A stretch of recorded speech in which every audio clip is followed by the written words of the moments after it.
Hi, my name is Adrina and welcome back to my YouTube channel. Today I'm going to be educating and entertaining as some big sister advice. I use that kind of like a figurative term, but I am in fact a big sister. I have 2 siblings and I'm the oldest of both, so let's just get into this. Would it really be a YouTube video though if we didn't have 2 beverages? Our iced coffee and lemon water, so let's get into it. I am in fact turning 22 in 5 days, so I thought it would be fun to do 22 things I have learned in the year of 2025. Although I am turning 22, I am fully self-employed and I have done so much growing, learning, and I've also failed a lot, so I put together a long list of things to talk about. And don't worry, I have my list right here. I'm not just going to be saying random things. So first things first, number 1 of things I have learned within the past year is to take every day by day. I am very much an organizer, a planner, and somewhat of a perfectionist, and I like to have my whole like week, month planned in the back of my head. But I have learned, yes, it's good to be organized, but it's kind of bad at the same time to be that planned out and not just take it day by day and give yourself some grace. In school, we're taught that at 18 you have to go to college and you're supposed to have your life figured out and you're moving out, or where are you going to go, are you going out of state, are you going in state, all these things. And I feel like our brains from a young age are learned to just plan and what's next instead of just taking it day by day, which I have found way more successful. Number 2 is wear, eat, do things that genuinely make you happy. I have found myself trying to fit in the shoes of certain styles of people who look similar to me, or eating things that are supposed to be aesthetic, or doing things that I think a girl should be doing. And trust me, I have a very girly side to me, but I also have learned to step outside the box and try new things and do things I love that wouldn't necessarily be aesthetic. I'll give you an example. I live in a house of boys, my boyfriend and my boyfriend's dad. Even my dog is a boy, which I have talked about on my short form platforms. If you follow me there, you've probably heard me talk about it, and I absolutely love it. There's a lot of controversy in the comments about that, but I love it. And one thing about that is I have learned to step outside my comfort zone with certain things. For example, they ride motorcycles and I was like, I'm a girl, I shouldn't be riding motorcycles, that's not very aesthetic of me, whatever. And at one day I just decided to try it and I love it. The same thing goes for eating habits or just what you wear, do on a daily. Obviously I wear things that make me feel good and make me feel happy, but at the same time it's really easy to, I don't know, in your 20s you think like, oh, I'm grown, this is my style, but I will literally just try to wear the most random things and I'll be like, wait, I kind of like this. So like I'm still discovering my style and trying new things. A big part is like shoes for me. I've recently been into and tempted to buy like these clogs from Doc Martin, and my boyfriend says they're ugly, but I think I'm gonna get them anyway.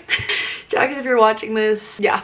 But moral of the story, do eat, wear things that make you happy, which leads me to number 3, which is do exercise you genuinely enjoy. I have been weightlifting since my junior/senior year of high school, so what is that, almost 6 or 7 years? That's weird. I feel old when I say that out loud. So this is me talking from personal experience when I say generally find an exercise you enjoy, because I love weightlifting. To this day I will continue to weightlift. It's a good strength training for me. In high school I played soccer and volleyball, and I also weightlifted while I did those as well. For a while I tried Pilates, and I wanted to do it because again it was just really aesthetic, and I did like it for a while. I think I needed to try a different Pilates class, but at the end of the day it just wasn't for me. Point being, in my head I thought I had to weightlift 5 to 7 times a week, and that was it. That's the only way I would get muscle gains, etc. I still do weightlift, of course, as I said, but I do incorporate other exercises that I love. If it's a nice day out, I'll go for a 4-mile walk.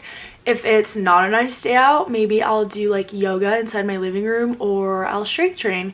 If I want to go on a run, I'll go on a run. I just generally listen to my body, and I felt way more success that way. Number 4, I love this one. You have free will. I don't know why, but sometimes I wake up, I think it's because I'm a creature of habit and have a really steady routine, but I forget I have free will. Let's say I wake up and I'm like, what should I do today? I have the ability to just go to a town I've never been to before, get coffee. I could literally get on a plane today if I wanted to. I think reminding yourself that you have free will is just so fun because it literally keeps life interesting. And that's maybe my crazy 20s in me, but that's just how I feel. We're kind of jumping around topics here, but number 5 is that you are deserving of friends.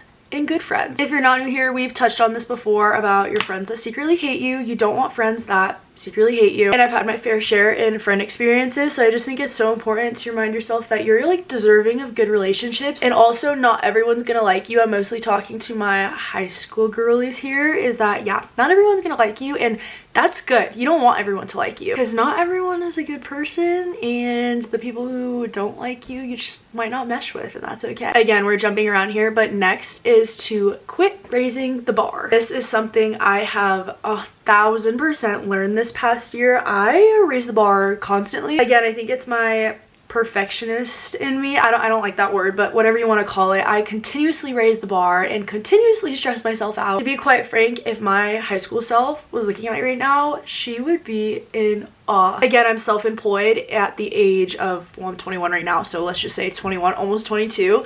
And if she knew that, especially for some things that have happened in the past, she would be like, are you joking? Don't get me wrong, I think it's really good to set goals for yourself, to raise the bar, but don't raise the bar, if that makes sense. At the end of the day, just look back and be like, would my past self be proud of me? Yeah, then slay. And don't get me wrong, continue to build goals and all of that, but don't stress yourself out. Next, I really like this one, but health is deeper than the physical realm. I always thought that I had to eat certain foods or like, eat your veggies, whatever, because it was good for your physical body. As a woman, I am very in touch with my hormones, my cycle, all of that, and I found that actually certain foods mess with my mood. And that could just be me, but if I consume a lot of artificial flavorings, whatever, it just kind of, I don't know, just kind of be in touch with your body, if that makes sense. I personally drink my greens, but I think there's a good way to incorporate foods you may not typically like into a way you do like, if that makes sense. Separate topic, but kind of in the same genre. Next is having a clean space is literally everything. I'm not going to speak for everyone, but for me, it's everything. You can see my room right now as I'm speaking. I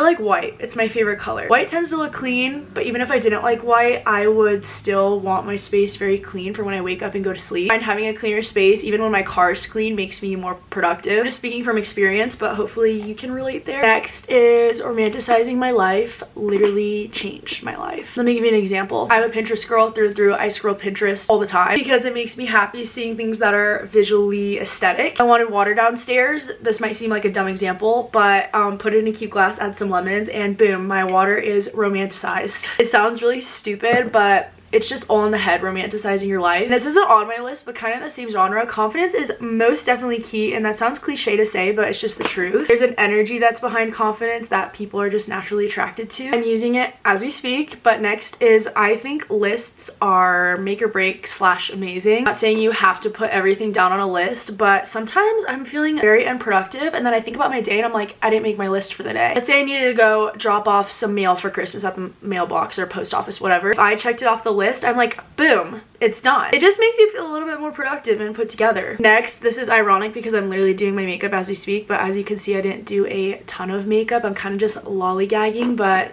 my point, sorry, I'm yapping, is skincare over makeup. I am extremely acne prone, and in high school, I had a lot of acne, which absolutely nothing wrong with that. Even if I still had acne, nothing wrong with that. But mastering my skincare routine has been absolutely game-changing. And I like to be a little bit bronzed, so my sunscreen and bronzer that I put on with a little bit of blush, I call it a day. Even if you do like a lot of makeup, I just like skincare better. That's my preference. In middle school, this one girl told me that I needed to start wearing makeup to be prettier. And that always stuck with me for a long time. So I was like, oh, I need makeup. No, you don't. You're perfect the way you are. This next one is one of my favorites. And again, sounds so cliche to say, but when you really think about it, it's a good one. Is this is your life, no one else's. And again, it sounds cliche, but if you really think about it, a lot of the things you want to do throughout the day based on expectations someone might have for you, expectations you put on yourself. At the end of the day, this is your life, not your parents' life, not your friend's life, not your family's life. This is your life. And that's something I've struggled with in the past. And once I really just decided like, no, I'm gonna do what I feel like I was born to do, I've never looked back. Next, this is something I have definitely capitalized on in this past year is